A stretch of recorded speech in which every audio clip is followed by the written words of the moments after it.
At least, that is what I thought. I had spent weeks preparing, buying gifts, planning dishes, even taking extra time off work to make sure everything was perfect. Brandon, my husband of 5 years, had promised that this Thanksgiving would be special. His mother was hosting, and the entire Holloway family was supposed to gather together. It felt like a real step forward for us, something we desperately needed after months of small but growing tensions. I drove 3 hours with my car packed full of gifts, cranberry sauce, sweet potatoes, and my homemade apple pie ingredients. I was humming holiday songs as I pulled into the driveway, smiling despite the cold. The house looked dark, which struck me as odd. No delicious smells of turkey roasting. No chatter, no football on the TV. Just silence. When I walked in, the air was cold. The only sound was the slow creaking of a rocking chair in the living room. Sitting there was Frank Holloway, Brandon's stepfather, his eyes half closed but unmistakably aware. On the side table was a single note, scrawled hastily. It read, "Gone on a cruise with my ex. You stay home and take care of Frank. He needs you. Be back Monday, Brandon." I stood frozen, the paper trembling in my hands. Frank opened one eye, studying me with a strange kind of sympathy. "Shall we begin?" he rasped. And just like that, I realized this Thanksgiving was going to be nothing like I had imagined. My hands shook as I set the note down on the kitchen counter. I grabbed my phone, dialing Brandon's number. My heart pounding against my ribs. Straight to voicemail. I tried again. Same thing. I sank into a kitchen chair, trying to process what had just happened. Months of planning, all the excitement, and now, abandonment. The house was cold, the fridge was practically empty, and Frank, a man I barely knew, was the only one left behind, same as me. Trying to steady myself, I opened Instagram. Maybe, just maybe, there was an explanation. Maybe there had been some emergency, some unavoidable mistake. What I found instead felt like a slap. Brandon's sister had posted a photo. There he was, Brandon Holloway, standing on the deck of a cruise ship, smiling broadly with a champagne flute in hand. And clinging to his side, in a sparkly dress, was a woman I recognized, Samantha Green, the woman from his office he had mentioned once or twice but brushed off as just a co-worker. The caption read, "New Beginnings Caribbean Getaway with it, Brandon Holloway and family." Family. The word burned into my chest. I kept scrolling, each image another blow. Brandon's mother Elaine, sipping a cocktail under the sun. Brandon and Samantha laughing over a candlelit dinner. No sign of stress, no sign of regret. Just celebration, joy. And I was here, alone, forgotten. "They left Tuesday morning," Frank said behind me, making me jump. I had forgotten he was even there. Packed up real quiet. Been like a tomb ever since. He shuffled to the fridge, pouring himself a glass of water with hands that shook more from anger than age. "They told you to come for Thanksgiving. Told me you were looking forward to it. Lies. They never planned to be here." My voice cracked. They've been planning this." Frank nodded slowly, his gaze steady and calm. 3 months at least. "Samantha's called the house more times than I can count."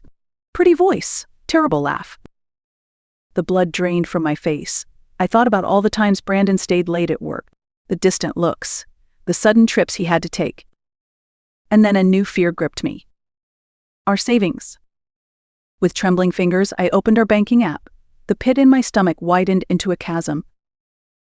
3 days ago, there was a withdrawal. $5,200, almost everything we had been saving for our house down payment. My voice barely rose to a whisper. He took it. He took all of it. Frank didn't even flinch. "They've been doing it to me too, sweetheart. Draining me little by little for years, claiming it's for my care." I stared at him, numb. This wasn't just about a ruined holiday. This was betrayal on a level I had never imagined. And I wasn't the only one left behind. I pressed my hands against my temples, trying to slow the spiraling thoughts racing through my mind. Betrayed, robbed, abandoned, and not just me, Frank, too. He settled into the rocking chair with a weary sigh, studying me with a kind of quiet understanding that made my chest ache even more. "You're not alone in this, Lauren," he said, his voice rough but steady. "They treat you the same way they treat me. Like we're disposable." I looked at him closely for the first time. Frank wasn't the frail old man Brandon had always made him out to be. His body might have weakened, but his mind was sharp, alert, and angry. "I thought they cared," I whispered, ashamed at how naive I sounded. Frank gave a dry chuckle. "That's their greatest trick. They let you believe you matter, right up until you become inconvenient. The kitchen clock ticked loudly in the silence between us. I thought of the Thanksgiving dinners Brandon had promised, the dreams of buying a house, the years of small sacrifices, trusting it would all be worth it. And I realized it had all been for nothing. Frank leaned forward, his eyes gleaming with a mix of bitterness and something else, something fierce. I've been keeping records, Lauren, notes, statements, every missing dollar, every skipped appointment, every bottle of pills they shorted me on. I blinked, confused. Why? Because I knew this day would come, he said simply. And because if I'm going down, I'm not going down quietly. He stood with a grunt, shuffling over to the cluttered side table. From underneath a stack of old magazines, he pulled out a worn leather folder. Inside were neatly organized documents, bank statements, medical records, a journal filled with dates and observations. They think I'm senile, he said with a crooked smile. Let them. It's the perfect cover. I reached out, running my fingers over the edges of the papers. The evidence of years of neglect and betrayal lay between us, tangible and undeniable. Frank's voice softened. I know I don't have much time left. Pancreatic cancer. Stage 4. Couple of months, if that. The room seemed to tilt. I clutched the back of a chair for support. I'm sorry, I whispered, the words feeling hollow. Don't be, Frank said firmly. I'm ready. But before I go, I'm going to make damn sure they don't get away with this. And I could use an ally. I looked into his clear, unflinching blue eyes and felt something inside me shift. Grief, rage, betrayal, all boiling into a single, burning sense of purpose. An unlikely alliance was forming. Two broken people, abandoned by the same family, finding strength in each other. Slowly, I nodded. What do you need me to do? Frank's lips curved into a thin, determined smile. Help me finish what I started, he said. And for the first time since I walked into that cold, empty house, I felt a spark of something I hadn't dared hope for. Hope. Frank and I spent the next few hours at the kitchen table, the folder of evidence spread out between us. The more I read, the angrier I became. The financial statements showed thousands of dollars funneled out of Frank's accounts over the past 3 years, all labeled under medical expenses or home maintenance, yet the house was crumbling and his prescriptions barely filled. This is criminal, I muttered, flipping through pages. They've been slowly draining you while pretending to care. Frank nodded grimly. And they think they're smart enough to get away with it. He opened a smaller, locked box and pulled out something even more important, an envelope labeled True Will and Trust. Inside were documents carefully drawn up with the help of his private attorney and financial advisor, hidden away from Elaine and Brandon. The official will they know about leaves them everything, Frank said, tapping the envelope. This one changes everything.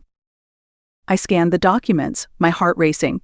Not only had Frank rewritten his will to exclude them entirely, but he had also created a trust that would ensure they could not contest it easily. Every transfer had been documented, every account secured. I've arranged it so the house, the investments, everything will be passed to someone who actually gave a damn when it mattered, Frank said, looking at me pointedly. I felt my throat tighten. Frank, you don't have to. I know I don't, he interrupted gently, but I want to. You've shown more kindness to me in an afternoon than my so-called family has in years. Tears stung my eyes, but I blinked them back. This wasn't the time for sentiment. We had work to do. We spent the rest of the afternoon organizing the evidence. I created digital files of Frank's handwritten notes and scanned all his bank and medical documents into labeled folders. My background in graphic design came in handy, making it easy to assemble everything into clear, undeniable proof. While we worked, Frank talked not just about the betrayal but about his life before Elaine, before Brandon. He had been a successful banker once, smart with investments, careful with his wealth. He had loved deeply and lost more than once. He wasn't just a victim, he was a fighter who had simply been worn down by years of loneliness and manipulation. You're helping me reclaim something they thought they had stolen, he said quietly, as he watched me organize the files. Dignity, justice. By evening, we had built a case so strong it would be impossible for Brandon and Elaine to argue against it. Frank's longtime attorney, Patricia Wells, was scheduled to come the next day to notarize and finalize everything. We made a simple dinner, grilled cheese sandwiches and canned tomato soup, but somehow it tasted better than any fancy Thanksgiving meal could have. As we sat in the small, dim kitchen, Frank raised his glass of water in a mock toast. To new beginnings, he said, his voice steady. I clinked my glass against his, a small smile tugging at my lips. To taking back what matters, I agreed. It wasn't about revenge anymore. It was about standing up for ourselves, for what was right. For the first time in a long time, I didn't feel powerless. I felt ready. The next morning, just as the sun was beginning to rise, a silver sedan pulled into the driveway. Out stepped Patricia Wells, Frank's attorney, a woman in her early 60s with silver-streaked hair, crisp navy slacks, and an air of quiet authority that immediately filled the room. She shook my hand firmly, her green eyes sharp and assessing. "So," she said without preamble, "you're the one Frank called his unexpected ally." I wasn't sure whether to be honored or intimidated. Over coffee at the kitchen table, Frank laid everything out: the new will, the trust documents, the organized files of evidence. Patricia listened intently, her face unreadable as Frank spoke of the years of financial manipulation and neglect. When he finished, she sat back and gave a single nod. "It's airtight," she said, "but we need to act quickly. Once Elaine and Brandon realize you're rewriting everything, they will try to contest it. We need the documents finalized and properly witnessed before they set foot back on dry land." Patricia pulled out a briefcase and got to work. She reviewed each document with the precision of a surgeon, explaining everything in plain English so there would be no confusion. Frank signed the updated will, the trust papers, and the new medical power of attorney, giving me the authority to make health decisions on his behalf if needed. I signed as a witness, my hands trembling slightly at the weight of it all. "You understand what this means?" Patricia said to me when we were alone for a moment in the hallway. "They're going to come after you. Maybe not with fists, but with accusations, manipulation, legal threats. You have to be ready." I nodded, feeling a steely calm settle over me. "I am." Patricia gave me a small, approving smile. "Good, because Frank deserves better, and so do you." Before she left, she handed me a thick binder, a copy of everything we had signed, neatly organized and ready for safekeeping. Frank and I sat in the living room after she left, the house eerily quiet. "How do you feel?" I asked him. He chuckled weakly, like I finally breathed fresh air after years of suffocation. We looked at each other, an understanding passing between us that didn't need words. We weren't just preparing paperwork. We were preparing to reclaim the cream. Outside, the late autumn wind rattled the windows. Inside, for the first time in years, something solid, something real was taking root. A promise. They would not win. Not this time. That evening, after dinner, Frank pulled a worn photo album from the bookshelf. Its leather cover was cracked, the pages inside yellowed with time. "Sometimes," he said quietly, "you have to look back to understand how you ended up here." We sat side by side on the couch, the album resting on both our laps. Page after page showed smiling faces, birthdays, graduations, weddings. And yet, the closer I looked, the more cracks I saw. There was always a subtle tension in the way Brandon stood beside his mother. The way Elaine's smile never quite reached her eyes. The way Frank, even years ago, always seemed slightly off to the side, never the center. He pointed to one picture, Brandon as a teenager, standing stiffly beside his biological father. A man who looked exhausted, defeated. Elaine drained him too, Frank said softly, took everything she could, then twisted the story until he was the villain. I turned the page and felt a sickening sense of familiarity. There it was, the same patterns. Charm, then control, isolation, then exploitation. It mirrored my marriage to Brandon almost perfectly. I stared at one photo in particular, Brandon's father, standing alone by a half-decorated Christmas tree, looking utterly lost. I realized then, the betrayal wasn't new. It wasn't sudden. It was inherited, passed down like a twisted legacy. My fingers tightened around the edge of the page. "They make you believe you're part of their family," I whispered, "until you're no longer useful." Frank nodded. "And when you stop serving their needs, they discard you without a second thought." A heavy silence fell between us, filled with understanding and a shared grief that needed no words.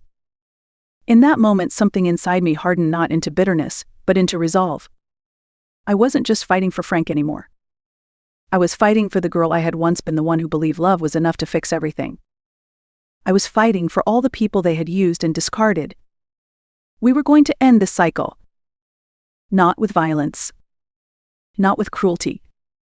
But with truth. With clarity. And with the kind of strength they would never understand. The next morning, I woke early, the sky outside still tinted with the deep blue of pre-dawn. In the kitchen, I found Frank already awake, wrapped in a thick sweater, his hands cupped around a steaming mug of coffee. "Couldn't sleep," he said with a small smile. "Me neither," I admitted. It was Thanksgiving Day. Not the one I had planned. Not the one filled with laughter and family photos around a crowded table. But somehow, sitting there in the quiet kitchen with Frank, it felt more real than any holiday I had ever known. "I think we should still have our dinner," I said, a spark of determination in my chest. Frank's eyes lit up. "You sure?" I nodded. "We deserve it." While Frank rested, I prepared a meal from what little we had and what I had brought. I roasted the turkey breast, mashed the potatoes, and sautéed green beans in butter and garlic. I even managed to bake a small apple pie from the ingredients I had packed, the same pie I had once dreamed of sharing with a family that never showed up. As the kitchen filled with the warm, familiar smells of Thanksgiving, the house seemed to come alive again, not because of decorations or a crowd, but because of the simple act of choosing to celebrate, to honor what remained. We set the table together, no fancy china, no silverware polished to a shine, just 2 plates, 2 glasses, and a quiet gratitude that ran deeper than words. Frank raised his glass of water, his voice steady. "To the family we choose." I smiled, lifting mine. "And to the strength we reclaim." We ate slowly, savoring each bite, each story shared between us. Laughter came easily, even amidst the heartache. There was no pretense, no performance, just truth, just resilience. After dinner, we sat by the window, watching the last golden leaves fall from the trees. It wasn't the Thanksgiving I had envisioned. It was better. Because for the first time in a long time, I was exactly where I was meant to be, not chasing after people who didn't value me, but standing firm, rooted in my own worth, alongside someone who truly understood. And deep down, I knew. This was just the beginning. The weeks that followed moved both too quickly and painfully slow. Frank's health declined, just as the doctors had predicted, but even as his body weakened, his spirit remained unbroken. Every day we reviewed the files, fine-tuned the documentation, and prepared for what we knew was coming. He passed away quietly one early morning in January, the winter sun barely breaking through the gray sky. I sat by his side, holding his hand as he slipped away, a soft smile still on his lips. He was ready. And thanks to him, so was I. Patricia moved swiftly after Frank's death. Within days, the new will and trust were filed. Notices were sent. And then, just as we had anticipated, the storm arrived. Brandon and Elaine came back from their cruise, suntanned and furious. They stormed into the house, demanding answers, screaming about betrayal and theft. But they were met not with the helpless girl they had once underestimated. They were met with facts, documents, legal protections built so carefully they had no way around them. Their faces when Patricia calmly laid out the truth, that they would inherit nothing, that the assets they thought were theirs had been legally transferred elsewhere, was something I would never forget. Rage, disbelief, panic. But most of all, powerlessness. Exactly what they had made others feel for years. They tried to contest the will, of course. Filed claims, spread lies, threatened lawsuits. It did not matter. Frank's meticulous preparation held firm, and with Patricia's expertise, every accusation crumbled before it could even take root. In the end, they were left with nothing but their own bitterness. And me? I took Frank's gift, not just the financial security he had entrusted to me, but the lesson he had given with it. I left that crumbling house behind and started fresh. I opened my own design studio in a sunlit little corner of town, the kind of place I had once only dreamed about. I surrounded myself with real friends, people who didn't see relationships as transactions but as bonds built on respect and kindness. I built a life rooted in truth, not appearances. I built a life where my worth was not measured by how useful I was to someone else, but by the strength I carried within myself. Sometimes justice comes not with fireworks or headlines. Sometimes it comes quietly through persistence, truth, and an unshakable refusal to be broken. If you have ever been left behind, betrayed, or made to feel invisible, remember this. Your worth does not diminish because someone else failed to recognize it. You are stronger than their neglect. You are brighter than their betrayal. And you deserve a life that honors every part of who you are. If this story resonates with you, if you believe in standing strong against those who try to dim your light, don't forget to like, share, and comment below. Your story matters.